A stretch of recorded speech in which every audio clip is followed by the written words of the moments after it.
Hello students. आज हम लोग नीट 2001 में पूछे गए एक प्रॉब्लम को सॉल्व करेंगे। ये ऑप्टिक्स चैप्टर से था और क्वेश्चन कुछ इस तरह से गिवन है। A disc is placed on a surface of pond which has refractive index 5/3. A source of light is placed 4 meter below the surface of the liquid. The minimum radius of the disk needed so that light is not coming out is. इस question को NEET में कितनी बार अलग अलग तरीके से पूछा गया है। तो 2001 में जो प्रॉब्लम पूछा गया था इसमें हम लोग को बेसिकली डिस्क का रेडियस निकालना है। ठीक है, पहले इसको डायग्राम की हेल्प से समझते हैं कि कैसे इसको समझेंगे कि इस प्रॉब्लम में क्या क्या गिवन है। ठीक है, तो पहले डायग्राम से इसको देखते हैं कि क्या कहा गया है इसमें। प्रॉब्लम में बच्चों एक सोर्स ऑफ लाइट को रखा गया है। एक पॉन्ड है जिसमें सोर्स ऑफ लाइट को रखा गया है नीचे। यहाँ सरफेस से 4 मीटर के डिस्टेंस पे ये सोर्स ऑफ लाइट रखा गया है। क्वेश्चन में पूछा गया है कि इस पॉइंट सोर्स के ऊपर एक डिस्क को रखना है। एक डिस्क को रखना है कुछ इस तरह से कि इससे निकलता हुआ लाइट बाहर ना आए। क्वेश्चन क्लियर होगा। एक पॉइंट सोर्स को पॉन्ड में रखा गया है और पूछा जा रहा है कि इसके ऊपर एक डिस्क को रखना है। तो डिस्क का रेडियस कितना होना चाहिए कि वो इससे निकलते हुए लाइट को रोक ले। ठीक है, तो हम लोग इस प्रॉब्लम को इस तरह समझ सकते हैं कि पॉइंट सोर्स से सभी डायरेक्शन में लाइट निकलेगा। तो प्रॉब्लम के सिचुएशन में कहा गया है कि लाइट को पॉन्ड से बाहर नहीं निकलना है। एक आर्बिट्रेरी सिचुएशन लेते हैं हम लोग कि एक रे ऑफ लाइट इस पॉइंट सोर्स से निकल रहा है, ऐसे इस वाले रे को देख रहे हैं। तो जब इस सरफेस पे ये हिट करेगा तो डेंसर से रेयर मीडियम में जा रहा है तो अवे द नॉर्मल बेंड करेगा। तो कुछ सिचुएशन ऐसा होगा, यानी हम लोग समझ सकते हैं कि सभी रे के साथ कुछ ऐसा सिचुएशन होगा कि वो नॉर्मल से अवे बेंड करेगा। तो हम लोग मैक्सिमम पॉसिबिलिटी लेके चलते हैं कि एक ऐसा सिचुएशन भी आएगा जब इस एंगल को ज़्यादा बढ़ा देंगे तो ये रे इस सरफेस को हिट करने के बाद उस मीडियम में जाए नहीं, इस मीडियम को ही ग्रेज कर जाए।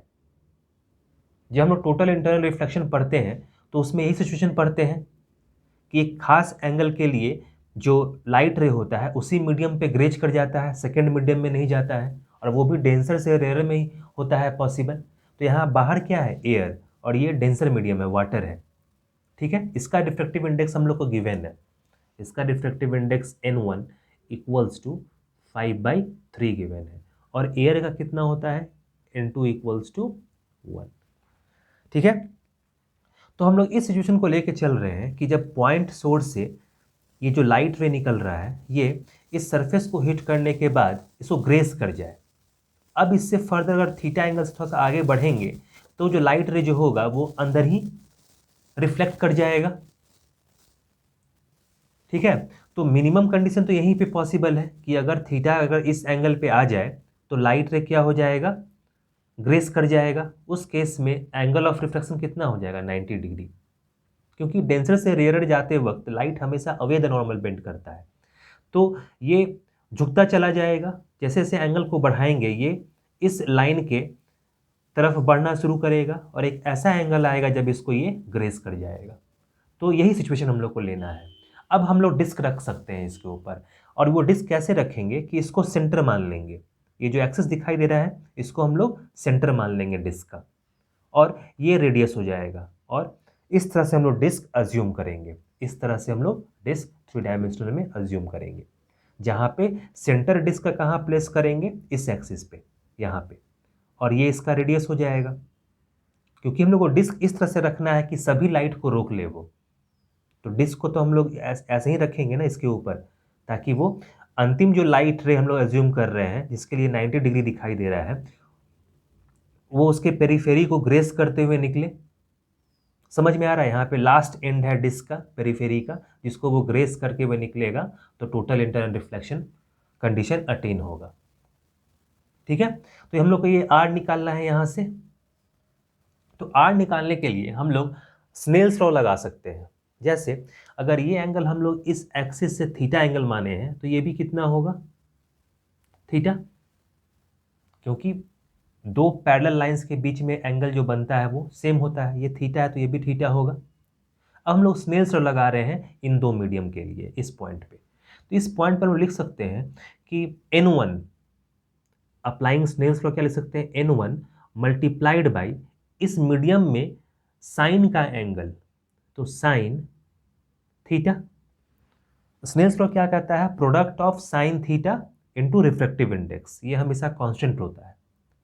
तो n1 और इसी मीडियम में साइन का एंगल कितना हो जाएगा, साइन थीटा, ये बराबर होना चाहिए n2, इस मीडियम में आ गए हम लोग n2, और इसमें बनने वाला साइन का एंगल कितना हो जाएगा, साइन 90 डिग्री। ऐसा होगा स्नेल्स लॉ अप्लाई करने पे। इस फिगर को बहुत ध्यान से समझना है, ठीक है। जब तक ये पॉसिबिलिटी लेके नहीं चलेंगे हम लोग इस सिचुएशन पे नहीं आएंगे जब लाइट रे किसी एंगल पे जाए और इसको ग्रेस कर जाए। हम लोग को मिनिमम रखना है रेडियस, मैक्सिमम तो कुछ भी रख सकते हैं, मैक्सिमम तो कितना भी बड़ा ले सकते हैं जो उसको लाइट रे को रोक सकता है, लेकिन मिनिमम रेडियस कितना रखें कि वो इस पॉइंट सोर्स से निकलता हुआ लाइट को ऑब्स्ट्रक्ट करे, रोक ले। तो ये आर हम लोग इस तरह से निकाल सकते हैं, ठीक है। तो ये सिचुएशन समझना ज़रूरी है कि जब पॉइंट सोर्स से लाइट जो निकलेगा वो इस पेरीफेरी को टच करते हुए, जो डिस्क रखा गया है इस तरह से सामने, जहाँ पे सेंटर डिस्क का यहाँ है, उसको ग्रेस करते हुए निकल जाए, ठीक है। अब इससे बड़ा एंगल करेंगे तो वो लाइट रे जो यहाँ पे हिट करेगा वो रिफ्लेक्ट कर जाएगा मीडियम के भीतर ही, तो वो सिचुएशन में नहीं जाएंगे हम लोग को बस इतना सिचुएशन मेंटेन करना है कि लाइट रे बाहर नहीं निकलना चाहिए। प्रॉब्लम में ये कहा गया है। अब हम लोग रेडियस आर कैलकुलेट करेंगे, कितना होगा, n1 का वैल्यू कितना दिया गया है 5/3, तो यहाँ रख लेते हैं 5/3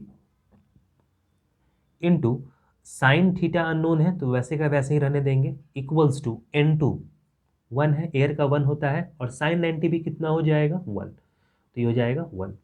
तो साइन थीटा का वैल्यू कितना हो गया, तो यहाँ से हम लोग लिख सकते हैं साइन थीटा इक्वल्स टू 3/5, 3/5 ऐसा लिख सकते हैं।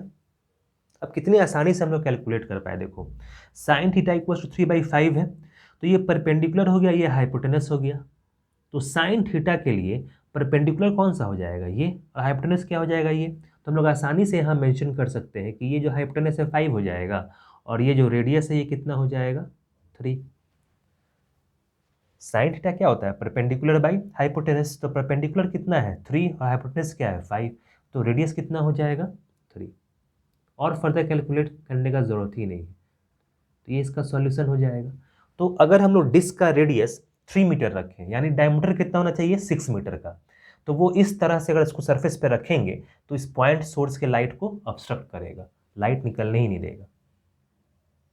तो हम लोग को बेसिकली इस फिजिक्स के कॉन्सेप्ट पे सोचना था कि जो पॉइंट सोर्स से लाइट निकलेगा वो हमेशा देख रहे हैं कि इस हॉरिजॉन्टल लाइन की तरफ बेंड कर रहा है। तो एक ऐसा सिचुएशन भी आएगा किसी एंगल के लिए जब एंगल को इतना बढ़ा दे कि वो उसको ग्रेज कर जाए, तो हम लोग कह सकते हैं कि बाहर का जो ऑब्जर्वर है यहाँ पे, जो इन सभी चीज़ों को देख रहा होगा, उसके लिए लाइट रे बाहर नहीं निकल रहा है और प्रॉब्लम का सिचुएशन भी फुलफिल्ड हो गया,